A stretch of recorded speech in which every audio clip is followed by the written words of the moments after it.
Most of the people think green screen videos need expensive setup, but what you are seeing right now, this whole setup is done inside my room with very basic gear. If you are a student or beginner content creator or someone who wants to make real YouTube videos without a studio and you want to have a changing backgrounds, then this video is for you. So now let me show you how I shoot and edit my videos. So the first thing is green screen. This is not a professional green screen that I'm using. This is just a green cloth. You can use any green cloth that you have, any color cloth also. As we don't wear this shade of green much in our day-to-day life, we are using this. And the key point that you have to keep in mind is don't try to have wrinkles on the green screen. Here you can spot some wrinkles, but while I'm editing, I'll also show you how you can make them insignificant, or this doesn't matter much. Iron if possible, and I'm using clips in order to expand this green screen.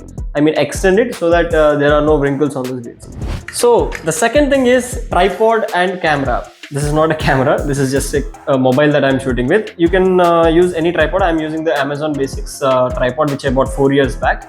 And you have to level your keep your mobile phone at eye level while you are shooting. Not too high, not too low. So position it with the help of the grid lines you can find. Now the third thing that you have to keep in your mind is lighting. Lighting is more important than green screen because you should not have shadows on the green screen. That will become a problem or difficulty while you are editing it. Still you can manage with some shadows, but better to have two lights as I am having right now, one in front of me and one to the right side. But you can also manage with one light where you can have a ring light right in front of you, and that will also be enough with correct brightness and intensity. You should also make sure that you are standing at a distance but not too close to the green screen, or else you will blend in. So here when you are trying to stand like this and there is no enough light on green screen as well, you will blend in with the green screen and you can see some green color fading on your face as well. So try to move a distance and then stand.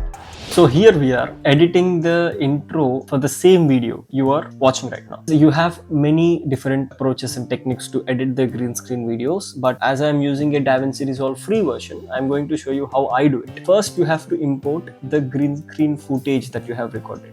Okay, here is the green screen footage as you can see. Now you have to head over to Fusion page. It's going to be simple. You can also do it in color page, but right now let's go to the Fusion page and see how we have to do it. Plus Shift plus Enter or Alt plus Enter, and you can see what are all the tools available, or we can say nodes, in which one of the node delta keyer is what we are going to use, right? So connect it the media into the delta and keyer 1 and the media out. Now you are not able to see anything. That's because you are not viewing output coming from the delta keyer 1. Keep it over here. That is by pressing 1, so that one of the monitor will display the delta keyer 1 and one of the monitor will display the media out 1. Now what you have to do is select this color option so that whatever we are selecting will appear in black color, which we don't want, and the subject will appear in white color. So let me show you. You can see picker option over here. Now select and pick this close to the subject. So pick a spot where this is closer to the subject. If you want, just try to zoom in and now select properly. So this is good. Now you can have reference over here about your skin. You can put this picker on your skin, or else you can just leave it like this. I think this is enough to just pick the background color. Most of it is picked properly. But here, as I have mentioned, the face, most of the face is white, but you can see my shirt is transparent. That means look at the black color thing. That means it is blending with the background. It's not properly picked. Now to make this selection even more better, to play with this gain and balance options over here, you can see if you increase the gain, you can see that most of the background is getting selected, but some of the subject is also getting selected. So you have to make sure and adjust these values accordingly so that only the background is changed but not the subject. So you have to play with these controls over here to an extent where you are not selecting the subject too much, and then you can also play with the balance.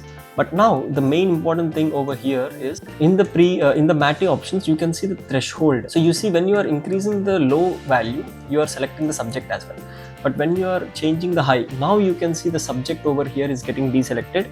So this is the point where we are having a proper selection. Most of the subject is selected. Change the replace mode to source because that is where we are testing on. and you have to clean the foreground. Got it? So the foreground is nothing but the subject. So see over here, you have the subject over here. So I'm cleaning the foreground a bit, and also you can clean the background. So adjust with these values, fringe method to medium, and here you can see the outer edges you can remove by gamma. So you can see a slight change. If you increase this, that selection is going to increase. So I'll keep it in the normal value, but I'm going to decrease it a bit. Make sure that you are playing with these values and not selecting the subject as well inside the as a background. So okay, now I have adjusted the values accordingly, checked whether all the subject is exactly to the in the white color and the background is selected in the black color. Now I will show you whether selection is proper or not. So I have adjusted the threshold.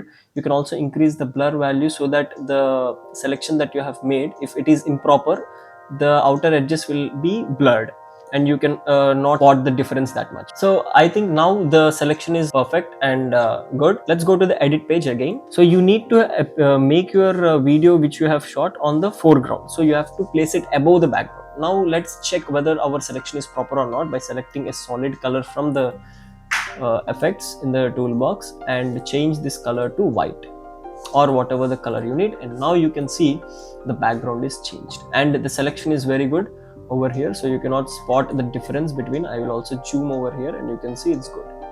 The edges are also proper, and you can also adjust the values like I shown before, make the selections according to your lighting conditions, shadows. We have some wrinkles on the green screen, but now with the editing process that is also done.